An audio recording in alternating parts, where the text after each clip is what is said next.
Hamin 2 bulan UTBK. Udah sampai mana perkembangannya?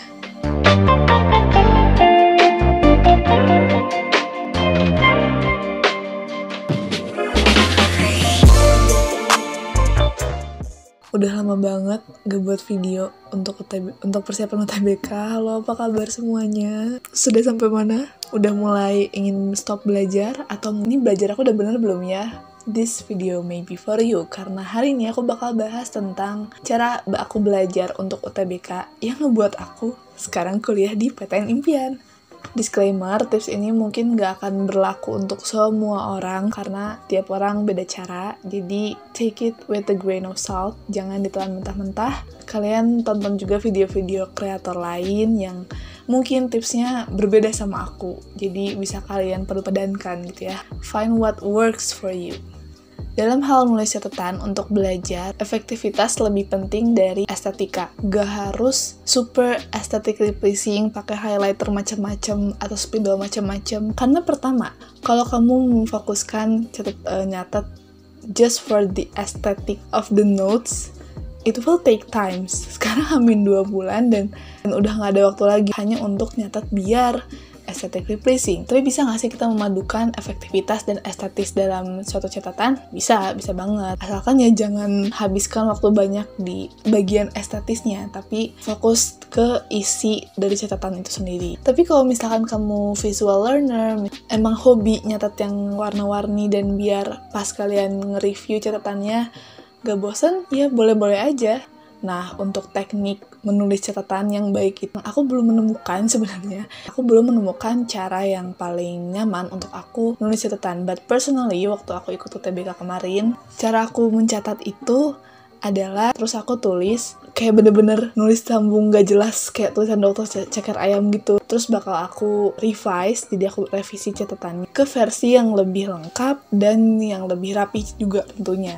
Tips kedua adalah buat sesi belajar. Jadi waktu aku belajar untuk UTBK itu, aku pakai teknik Pomodoro Timer. Ini aku sebenarnya udah dengar dari kapan tahu, dari sebelum SBM kayaknya, tapi aku mulai praktekinnya itu pas SBM. Pomodoro Timer itu adalah sistem produktivitas di mana kamu melakukan pekerjaan selama 25 menit, istirahat 5 menit, 25 menit lagi untuk bekerja, dan sisanya kamu bisa istirahat panjang. This work for me. Buat sesi belajar aku tuh lebih fun dan gak bikin capek karena you just need 25 minutes to work.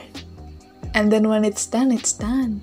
You know, you can take a break, you know. Tapi nih ya, teknik ini tuh lucunya gini. When you tell yourself, oh, you only need 25 minutes to work. Begitu 25 menit berjalan, terus pas abis nih, gak akan ada keinginan untuk berhenti dan istirahat gitu loh. Lanjut aja kayak sejam sampai sejam gitu. Jadi kayak ya pemanasan gitu. Pemanasan untuk bekerja lebih lama gitu loh. Dan bisa dikustomisasi, gak harus 25 menit, tapi idealnya 25 menit. Cuman bisa juga dikustomisasi misalkan jadi 30 menit dengan 10 menit istirahat, lalu 30 menit lagi belajar. Kalau misalkan kalian tim rebahan dan tim mageran, ini kalian coba ini deh.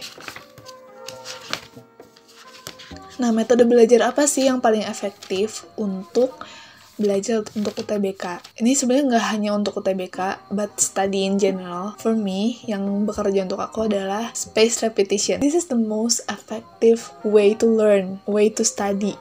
Metode ini tuh adalah metode belajar saat kita lupa. Jadi apa sih yang dimaksud dengan belajar saat kita lupa? Ada namanya teori forget to learn. Jadi katanya kita akan belajar lebih efektif saat kita mempelajarinya begitu kita lupa.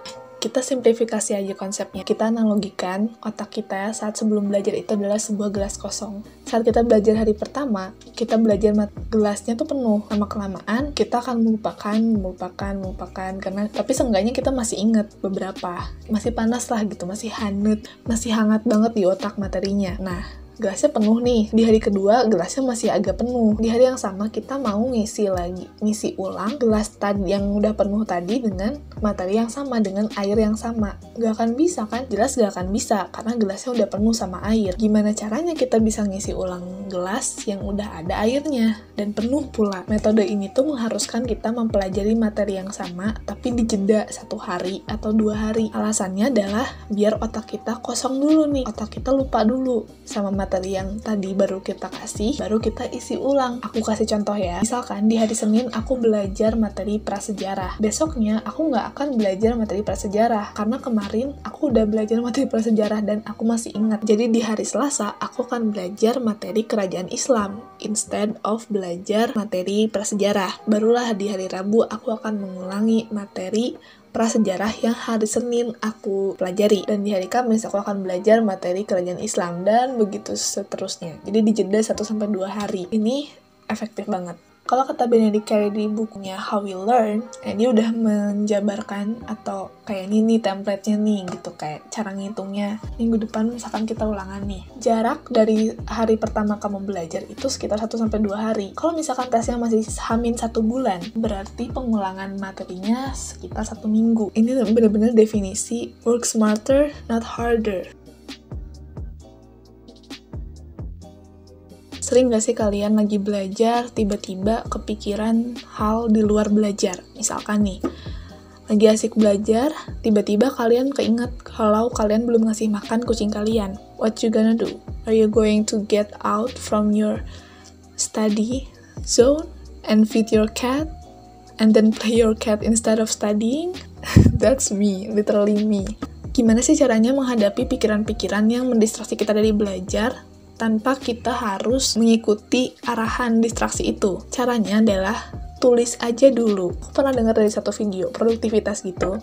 Nah, si mbak YouTuber ini, aku nggak tahu namanya, bilang kalau distraksi itu sebenarnya adalah pikiran yang lagi cari perhatian. Jadi, saat kita terdistraksi atau ada pikiran yang mendistraksi kita, ya tulis aja dulu. Tulis di notes atau mungkin di secari kertas atau di to-do list kalian. Karena kalau udah kayak gitu, si pikiran itu bakal berhenti. Jadi pikiran itu nggak akan cari perhatian lagi ke kita saat kita belajar. Bisa juga dengan kamu melakukan itu sebelum kalian mulai belajar. Misalkan kalian emang punya tugas-tugas lain, misalkan tugas-tugas rumah, tugas-tugas kayak bantu-bantu ibu atau gimana, kalian lakuin itu dulu, baru kalian belajar. In that way, kalian gak akan kepikiran soal, ngebantuin mama belum nih, belum nyuci piring, karena kalian udah ngelakuin ya. Whatever way work for you, just try it. Ini salah satu tips yang aku sangat tekankan. It will not last long.